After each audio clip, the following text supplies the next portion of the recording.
പ്രിയ മക്കൾക്ക് സാദര നമസ്കാരം. ഈ ആഴ്ചയിലെ സുഭാഷിതം: വിദ്വത്വം ച നൃപത്വം ച നൈവ തുല്യം കഥാചന സ്വദേശേ പൂജ്യത്തെ രാജാ വിദ്വാൻ സർവത്ര പൂജ്യത്തെ. വിജ്ഞാനവാനാകുക, രാജാവാവുക എന്നത് ഒരിക്കലും തുല്യപ്പെടുത്താനാകാത്ത പദവികളാണ്.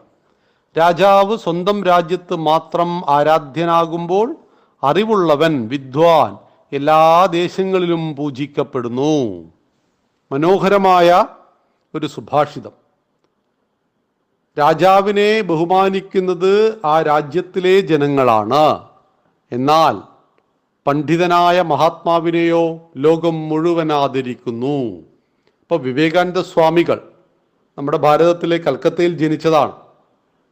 പക്ഷേ യൂറോപ്പ് വൻകര മുഴുവൻ ചിക്കാഗോയിൽ പോയിട്ട് അദ്ദേഹം ഒരൊറ്റ പ്രസംഗം നടത്തിയതോടുകൂടി അന്നും ഇന്നും 100 വർഷം കഴിഞ്ഞിട്ടും അവരെല്ലാവരും ആരാധിക്കുന്ന ഒരു മഹാസന്യാസിയാണ്, ഭാരതീയ സന്യാസിയാണ് വിവേകാനന്ദ സ്വാമികൾ.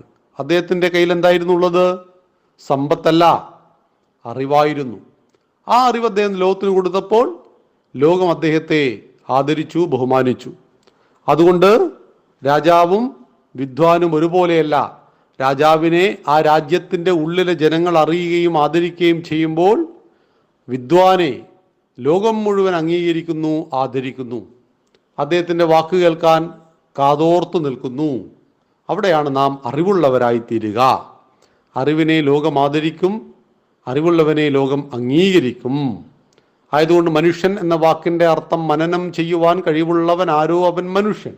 അപ്പം ചിന്താശേഷിയുള്ള മനുഷ്യൻ ആ ഒരു തലത്തിലേക്ക് ഉയർന്ന് നല്ല വിദ്വാനായി തീരണമെന്ന് ഈ സുഭാഷിതം നമ്മെ പഠിപ്പിക്കുന്നു. നന്ദി, നമസ്കാരം. വന്ദേ മാതരം.